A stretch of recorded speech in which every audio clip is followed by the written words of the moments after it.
পুলিশদের ঘৃণা করবে সাধারণ মানুষ, বিবেক সম্পন্ন বুদ্ধিজীবীরাও। আপনারা সবাই ভুলে যাবেন AK-47 মতো মারাত্মক অস্ত্র পাওয়া গিয়েছিল আসামিদের কাছে।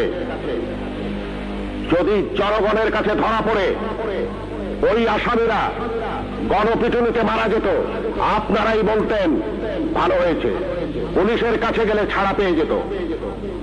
একটা কথা মনে রাখবেন, পুলিশ কখনো আসামি ছাড়ে না। আসামি ছাড়ার অধিকার শুধুমাত্র বিচার বিভাগের।